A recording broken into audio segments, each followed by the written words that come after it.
খৰচমুখী ধাৰাবাহিকখনৰ আজি নিশা আহিবলগীয়া এপিছডৰ প্ৰম' মুকলি হৈছে। আজিৰ প্ৰমৰ প্ৰথম ভাগত আমি দেখিবলৈ পাইছোঁ পুৱতিয়ে কৈ আছিল, দেউতা ভাল নোহোৱালৈকে মোৰ কথা একো নাভাব নেকি? তেতিয়া আমি দেখিবলৈ পাইছোঁ অংশুমানে মাত দিছিল, তোৰ কি কথা? তাৰপিছত আমি প্ৰমত দেখিবলৈ পাইছোঁ অংশুমানক বিজয়ৰ মাকে কৈ আছিল, তাই মোৰ হাজবেণ্ডৰ দ্বিতীয় পত্নীৰ ছোৱালী। তেতিয়া আমি দেখিবলৈ পাইছোঁ অংশুমানে আচৰিত হৈ মাত দিছিল, কি? তাৰপিছত আমি প্ৰমোদ দেখিবলৈ পাইছোঁ পৰিয়ে কৈ আছিল, এতিয়া তুমি আহিলা যিহেতু আমাৰ আৰু চিন্তা নাই, তুমি পুনৰ আগৰ দৰে আমাক সাহস দিবা। তাৰপিছত আমি প্ৰমোদ দেখিবলৈ পাইছোঁ অংশুমানে কৈ আছিল, আপুনি এইবোৰ কি কৈছে? মোৰ ভৰসাত আপুনি নিজৰ ছোৱালীজনীক এনেকৈ মেণ্টেল হস্পিটেলত এৰি থৈ যাব?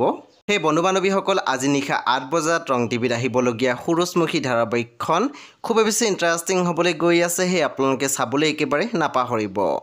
পৰৱৰ্তী আপডেটৰ বাবে আপোনালোকে মোৰ চেনেলটো ছাবস্ক্ৰাইব কৰি কাষত থকা বেল আইকন টিপি দিবলৈ একেবাৰে নাপাহৰিব।